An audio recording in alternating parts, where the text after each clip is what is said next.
Este programa es un producto de Agencia de Comunicación y Producción Ocio Noble. Guara Guara Geek. Cine, series, relatos, algo así. Columnista Café Azar. Café querido, ¿cómo estás? Tanto tiempo. Tanto tiempo, muy buenas tardes, digo, no, buenas noches. En buenas realidad, noches. el programa puede ser buenos días si lo está escuchando por YouTube o en el momento del día que lo esté escuchando. Siempre la alegría de poder compartir esta tertulia contigo sobre temas tan diversos como puede ser el cine, los libros o la música. Antes de que nos agarre, digamos, esta columna acá y le presentemos nosotros el tópico que vamos a hablar, claramente ya te voy a poner un compromiso para el que escuche esto y que cómo nos vamos a arreglar cuando haga la emisión en noviembre de Get Back en Disney, que es 3 días consecutivos, 2 horas. ¿Cómo vamos a hacer, capaz? Vamos a tener que buscar una Va a ser forma. una maratón directa. Siempre hay la posibilidad de piratear.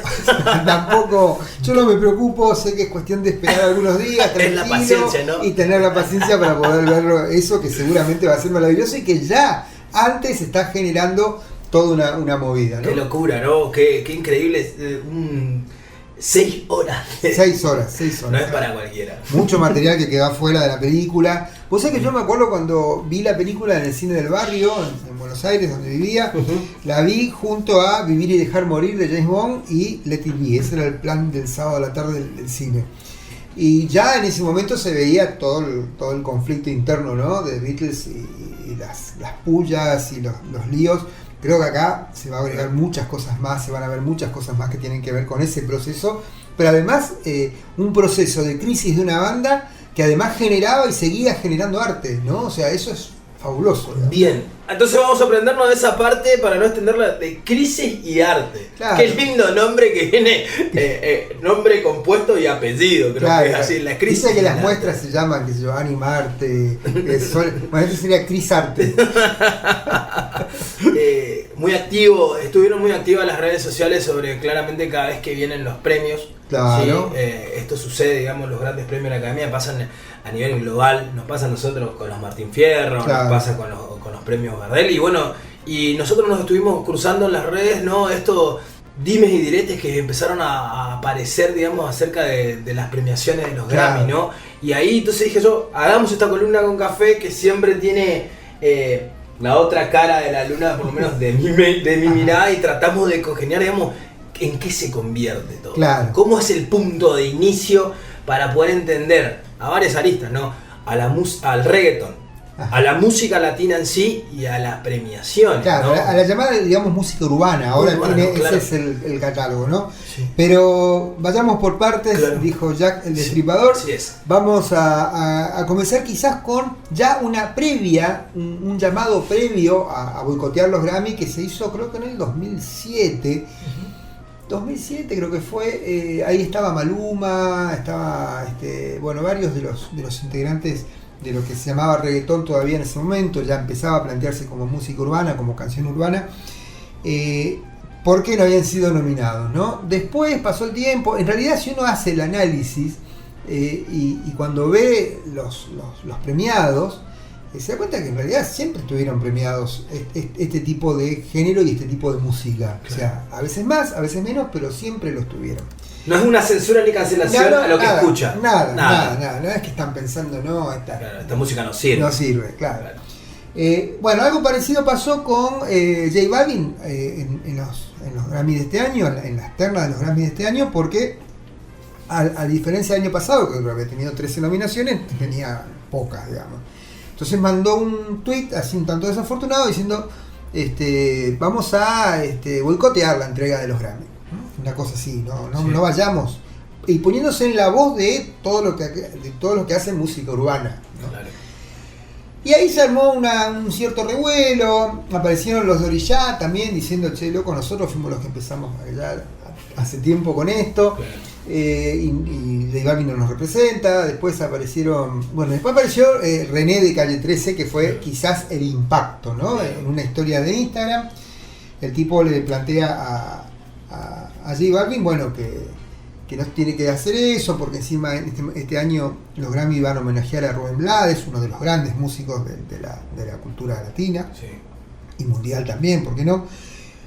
y que y es como que se va cebando y termina diciendo bueno, que la música de J Balvin es como un hot dog relacionándolo con la comida, y que los grandes restaurantes no hacen hot dogs, sino que cuando uno quiere comer algo bien no va a ir al hot dog sino a un gran restaurante. Total.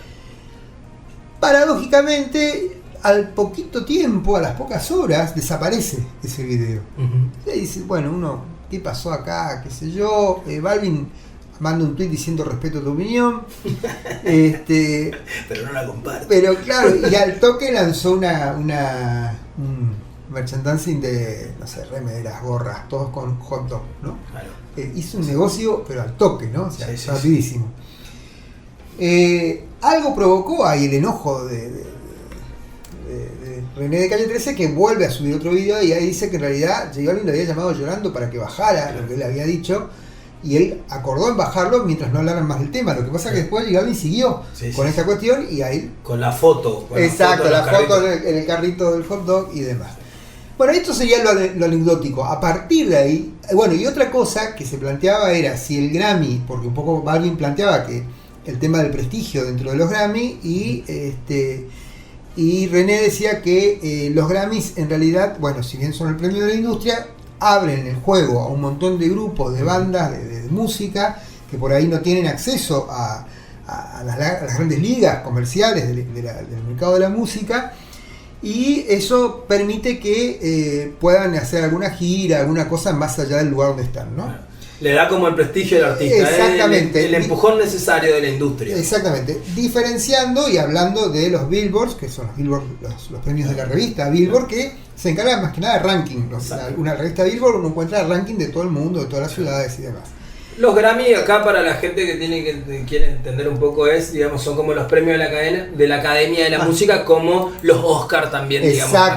Exactamente. Está definido solamente, digamos, como también están los premios para la televisión y series también. Claro, los Emmy. Sí, están englobados, digamos, en ese rango de importancia, digamos, son universales. Así es. Un paréntesis, digamos, para el público, decir, bueno, conocerlo todo a René de Calle 13, que hoy es residente, por toda su trayectoria con Calle 13, y bueno, a Balvin, digamos que tuvo una gran explosión, hizo lo que quiso en su carrera, y todo lo que hizo como una situación de jitera, ¿no? Digamos, de hacer lo que quiera, de venderlo todo. ¿Cómo hacer? Tipo, de venderlo todo. Gran hombre también, tipo, después. Claro. Esa es la discusión, ¿no? Y bueno, y después este podcast o este programa de radio podría estar dedicado al Chombo, ¿no? Que es un productor, uno de los grandes productores del reggaetón del comienzo, lo que llama el reggaetón de la mata, como dice él. Sí. Que apareció, bueno, con El Gato Volador, bueno, varios temas que se vendieron muchísimo, esa cosita también, varios, pero un montón. Y tiene su canal de YouTube y a partir de ahí analiza músicos y demás. Hizo un especial sobre los Grammy y sobre esta discusión. Incluso bicho de mercado, bicho de industria y bicho de la producción, el Chombo aclaró. Dice, yo no salí a hablar enseguida porque muchas veces pasa que se generan los conflictos para vender más. Es un mecanismo de publicidad, digamos, ¿no? Entonces, las enemistades. Claro. Entonces entramos a hablarnos mal unos y otros. Y no es como, por ejemplo, en la música brasileña uno encuentra discusiones entre músicos que son a través de canciones, que se van contestando. Empezamos hablando de Beatles, las canciones posteriores a The Beatles de Lennon y McCartney tirándose piedrazos, también, y son maravillosas canciones unas y otras. Claro. Acá no, acá hay una cuestión de discusión y después salimos René a regalar su cerveza a los carritos de hot dog y J Balvin a vender. Entonces decía el Chombo, no quiero que después de esto aparezca una colaboración, ¿no? Claro. Entre J Balvin y no me René. extrañaría, pero claramente, digamos, casi todo indica. Claro, entonces, y ahí se pone en discusión. Por un lado, si los Grammy dan prestigio, cómo se vota en los Grammy, quiénes votan en los Grammy, y cómo se decide quiénes son los ganadores en los Grammy. Lo que planteaba René de Calle 13 es que había un montón de músicos de la llamada música urbana que estaban nominados a los Grammy. Exacto. Raúl Alejandro, Rosalía, Camilo, bueno, todo un montón de todo música. buena hora. sin discusión, digamos, de por qué están en la nominación. No, claro. Eso lo separaba a él y lo ponía, digamos, Claro. discutamos quién premia los Grammy, pero esas nominaciones siguen siendo válidas. Esto nos sirvió también para pensar un poquito. Para mí, yo siempre lo dije, y lo dije, asumo con mucha ignorancia, que los Grammys eran y son los premios de la industria discográfica. Claro. Pero no todo es blanco ni todo es negro. En la vida, en el mundo, ni siquiera en los Grammy. Claro. Para el desaliento de muchos. Claro, ojalá, porque nos ahorraría muchas explicaciones. Sí, sin duda. Y posiblemente no estaríamos haciendo esta charla. Claro. Que también es necesaria y nos aclara también para los que escuchen y demás, digamos, las intenciones. Claro. Porque de las intenciones de la misma industria que somos producto de eso, digamos. Si no, no estarían haciendo este podcast, o si no, no estarían haciendo tal colaboración con tal para poder llegar. Claro, una de las cosas que se cuestionaba y que se decía era, bueno, los Grammys premian a aquellos que venden discos, porque es el premio de la industria. Claro. Que tiene que ver con la cantidad también de likes en redes sociales, con el impacto fundamentalmente de expansión que dan las redes sociales, las plataformas de streaming. Ya del disco no hablamos casi, es casi un producto, un objeto de lujo o diferente o de colección. Sí. Entonces eso daba, pero también aparecía cuando uno ve los listados de los Grammy, qué sé yo, por ejemplo, Chick Corea no es un músico que no es Ricky Martin, por ejemplo, claro. En cuanto a ventas, sí. ¿no? O aparecían otros músicos que por ahí no, como es Aqualung es la banda de Pipi Piazzolla. Bueno, no me acuerdo el nombre de la banda. Aqualung es el nombre de un tema de Piazzolla. Pero Escalandrum, exactamente. Escalandrum es que también ganaron los Grammy. Entonces ahí uno ve que si bien el Grammy no necesariamente es solamente una cuestión de prestigio, claro. Una cuestión de venta, sino que también se valoran propuestas musicales que tienen una vuelta de tuerca, digamos, ¿no? Me acuerdo uno de los primeros premios Grammy que ganó una banda argentina, que vamos para atrás, Los Fabulosos Calavera con Fabulosos Calavera. Claro, Brigate, por ejemplo. Y Los Fabulosos Calavera, que es un disco que ya no era demasiada presión y eso, sino que ya era una búsqueda. Una de las cosas más raras, como la marcha del brazo de solitario, a comparación de Vaso Vacío, exacto, lo que viene para atrás. Exacto. Entonces, ahora se incorporaron, bueno, está Fito a full también metido en el tema de los Grammy. Andrés Calamaro también. Entonces ahí uno ve que, y esta idea también de homenajear a Rubén Blades, que Rubén Blades es un tipo que a su vez ha generado en los 80 cuando sale Siembra, creo que hasta hoy es el disco de mayor venta del género salsa. Y con un disco de mucha calidad. Ese disco Siembra tiene Pedro Navaja, tiene Buscando Guayaba, tiene Ligia Elena, bueno, varios temas que quedan en la historia. Antológico, exactamente. Junto con Willy Colón, que nunca hay que olvidarlo, porque para mí Willy Colón tuvo mucho que ver con los arreglos finales de ese disco, ¿no? La canción, la música y la composición era de Rubén Blades, pero estaba ahí Willy Colón dándole la textura que después se escucha en el disco. Y eso es lo que vos decís, es importantísimo, y es lo que resalta siempre este personaje, el Chombo, al entender la hora de la música, la asociación de género, que no es solamente el artista el que está impresionando acá y que pone el arte, sino que hay toda una estructura atrás que puede ayudarlo, digamos, a que traccione y que lo pueda llevar a cabo. Exactamente. Entonces, y una cosa que vos estabas planteando antes de que comencemos a hablar acá al micrófono, tiene que ver con que se genera hay toda una parafernalia tecnológica que hace muy difícil saber si el artista es un producto o es un artista con valores propios, que puede hacer una canción sin tener ni el autotune, ni todas las cosas que se pueden meter a la capela directa. Exactamente. Esto no significa que los que usen autotune sean malos cantantes. Guarda, porque esto tiene que ver también con características del género. Caso Nati Peluso. Nati Peluso es una gran cantante, uno la puede escuchar cantando sin ningún tipo de filtro de la voz y sale tan bien como con el autotune que aparece como recurso estético, ¿no? Creo que esa es la gran discusión, digamos. ¿Quiénes discuten eso, Café, para vos, digamos? ¿Dónde cabe, digamos, nosotros consumidores con la idea de poder discutir lo que estamos hablando? Como cuando Charly García agarró y justo Duki hizo antes una canción y dijo hay que aflojarle al autotune. Sí, Lo había claro. hecho hace 4 años atrás, Sí, sí, de sí, Gran sí. Charlie. Bueno, pero Charlie, digamos, si no escuchas los últimos discos de Charlie, Claro. hay autotune también. Sí, metido ahí. claramente. Sí. Claro, ¿En dónde quedan esas discusiones? y es digamos? muy difícil, Sí, porque ¿no? por un lado hay una cuestión personal que tiene que ver con Por el tu gusto, gusto. claro. Exactamente, y vos decís, a mí me gusta esto. Ahí vamos mal nosotros. Claro, Yo por lo menos. ahí estamos en una cuestión, porque lo que tiene la música, lo que tiene el lenguaje de la música, es que al ser un lenguaje, si querés, abstracto, Bien. no necesariamente para que te guste tiene que estar técnicamente bien realizado. Puede pasar que uno escuche cantantes que afinan toda la canción y no te mueven un pelo. Claro. Hay otros que no le pegan a la nota ni a los 10 y sin embargo te movilizan las guitarras. Digo, todo el proceso que fue desde el rock sinfónico al punk, también da cuenta de eso, recuperar los 3 tonos sucios, como decían, y recuperar también, en el caso del punk, la melodía, aunque a veces esto no se ve tan claro.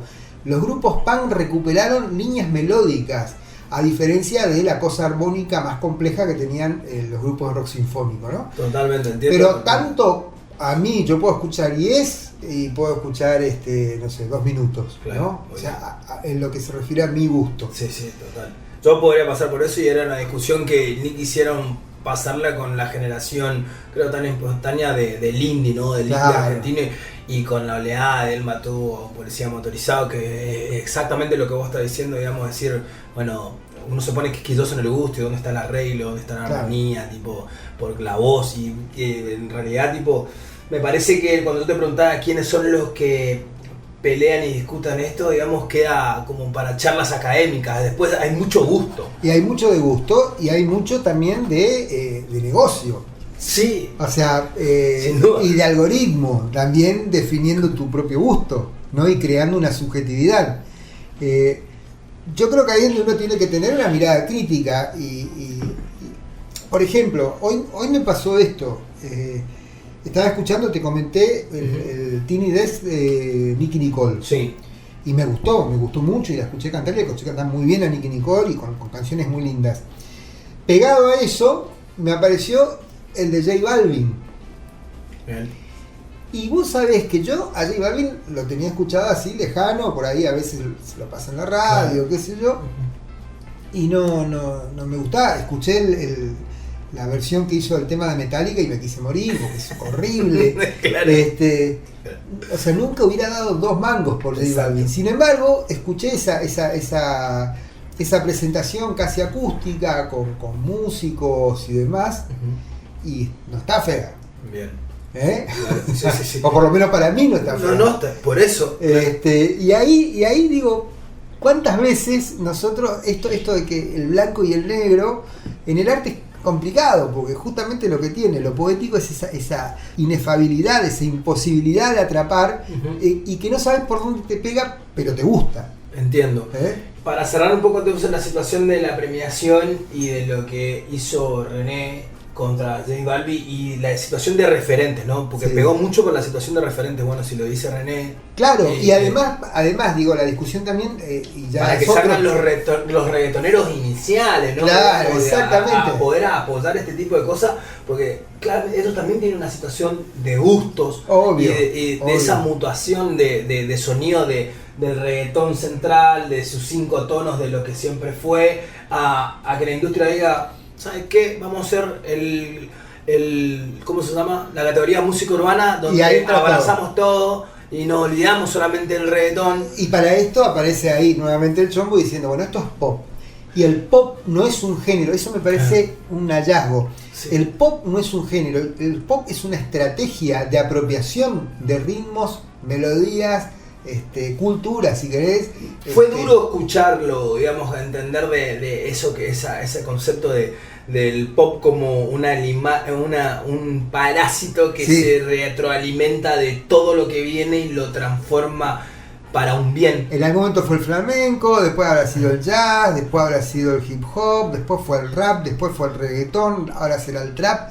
Y todo eso lo va como masticando y Se tragándoselo apropia. para una forma. En algún momento Gilberto Gil, en una en una discusión junto a Caetano Veloso, Gal Costa y María Betania, decía: pop es gustar de. Y el pop lo que tiene es esta cosa de que sea amable al oído de quien escucha.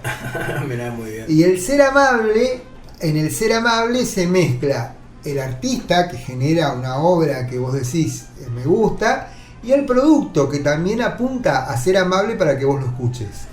Entiendo. Entonces, como para las primeras conclusiones, Café, digamos, es necesario los premios, es necesario la situación de la industria. Ajá. Y cómo lo toman, ¿no? Digamos, para quienes escuchan música, para muchos de nuestros compañeros, colegas que se insertan en la música, digamos, decir qué difícil que es también, porque las mediciones hoy no solamente están en las ventas, Claro. entendiendo que ya no lo físico es lo que te lleva a hacer una gira, Seguro. sino que hoy te lleva a una colaboración, la cierta cantidad de like, la cierta cantidad de gente que vos tengas.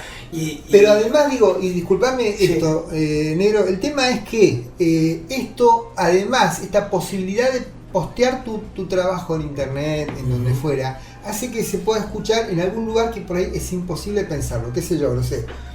El negro Aguirre mete sus temas y se pueden escuchar en Japón y se puede armar una gira en Japón, Claro. por ejemplo, aunque no tenga 1 millón de likes Muy bien. o de vistas, Sí.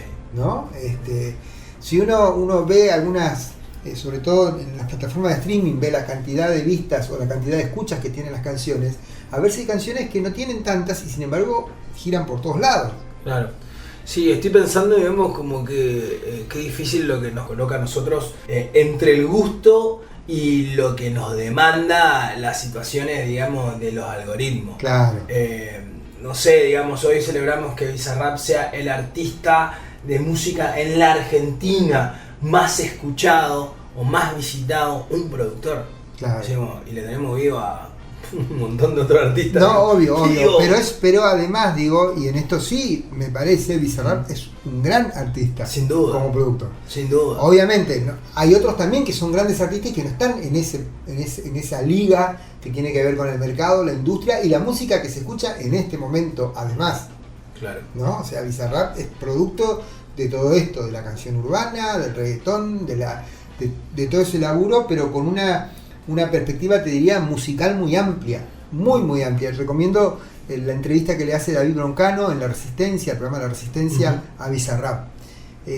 Donde Bizarrap, el programa tiene 2 músicos ahí que acompañan todo el tiempo, y uno hace ruidos con la boca. Entonces Bizarrap le pide que le grabe esos ruidos, que lo va a poner en un tema. Lo va a poner en un Y tema. de hecho los puso después en el tema que sacó después. Sin duda. Pero digo, ahí hay algo también ahí. Lo mismo pasa con Nati Peluso, lo mismo pasa con Zetangana, lo mismo pasa con Rosalía.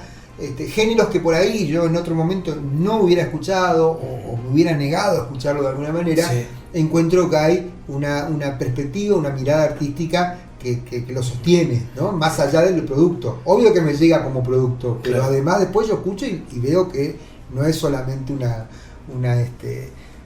una suma de productores. Y si hubiera una suma de productores y hacen el producto que hacen, también estaría bien. Bien, y la última, Café, para nosotros, digamos, sí, que nos delata en la situación y la pasión de ser melómanos. ¿Cómo hacemos con la idea de las situaciones conceptuales cuando tenemos un disco? Ajá. Y pensar tipo que la industria de ellos le demanda sacar tantos temas todo el tiempo, Claro. sin tener algo conceptual? Hoy tener un disco de Los Redondos y sentir octubre, decir, acá hay una obra conceptual, Claro. como tener, no sé, Narigón del Siglo, también tener, Sí. tipo, o sea, ¿cómo hacemos eso? Ya no está ni siquiera arraigada la propia historia del lugar donde estamos viviendo con ese concepto. Vamos solamente en busca de lo que nos están demandando. ¿Cómo es esa transformación? ¿O ya no importa más? Y mirá, en eso yo creo que hay de todo. Por ejemplo, hablamos de Rosalía. El Ujú. disco de Rosalía es El Mal Querer Ujú. y es una obra conceptual. Mira. Después se puede escuchar por tema, Bien. pero es una obra conceptual basada en una novela flamenca. La mayoría de los temas escritos por Zetangana. Después esto es todo otro tema para Claro. la parte chusma del programa, digamos, porque hay una historia ahí entre Zetangana y Rosalía que salió a la luz después a través de las canciones que ellos mismos se fueron escribiendo. Pero Como Fito escribiendo El amor Claro, después del amor. exacto, como Fito después del amor y las otras que hizo después, ¿no? Sí, casi siempre quedó atrapado. Exactamente. Fito quedó atrapado. Y en eso yo creo que, bueno, dependerá de cada uno. A mí me gusta todavía sentarme, aunque sea en una plataforma de streaming, a escuchar lo que sería el disco completo, aunque el disco ya en el soporte físico no exista. Claro. Me gusta escuchar las canciones en el orden que las pensó el compositor, el autor, el intérprete. Y bueno, y después si tengo que escuchar una canción sola y me gusta, también. O sea, digo, a veces en una sola canción aparecen todos los brillos que tienen que ver con el arte, ¿no? El caso de el tema de Zetangana con Nati Peluso, que es una bachata que se llama Ateo, y ahí todo forma parte. El video, que es excelente, y la canción, cómo va diciendo las cosas que va diciendo. Así que por ahí, en una sola canción a veces está bueno. Antes teníamos los simples, ¿te acordás? Y eso está todo pensado. Un tema por lado. Sí, un tema por lado. Exacto. En el video que vimos, que comentábamos de McCartney con Rick Rubin, McCartney decía que Phil Spector les pedía a ellos que hicieran un tema en el lado A del simple, claro, y del lado B pusieran el mismo tema instrumental, cosa de afanar a la gente, porque era Entonces ellos decían, no, queremos que de los dos lados haya buenos temas. Buenos temas. Hablando de buenos temas, Café, ¿cómo cerramos la columna? Cerramos. Ahora te pongo como qué buen tema. Claro, exactamente. Siempre poniéndote en apuro, ¿no? Bueno, justamente ahí en la discusión de Balvin, o en realidad en los monólogos de Residente, Residente dijo: el Grammy permitió que los gaiteros de San Jacinto, una banda colombiana que, bueno, mestiza cuestiones indígenas, africanas, criollas, pudiera hacer su gira. Gente de sectores bajos, muy pobres, digamos, ¿no? Y que pudieron hacer una gira por Europa y demás, gracias a ese premio Grammy que ganaron, creo que 2017, me parece, no estoy seguro, 2000. Bueno, la cuestión es que, ya que hablamos tanto de esto, vamos a escuchar a los gaiteros de San Jacinto haciendo este tema que se llama Fuego de Cumbia. Gracias, Café. Gracias.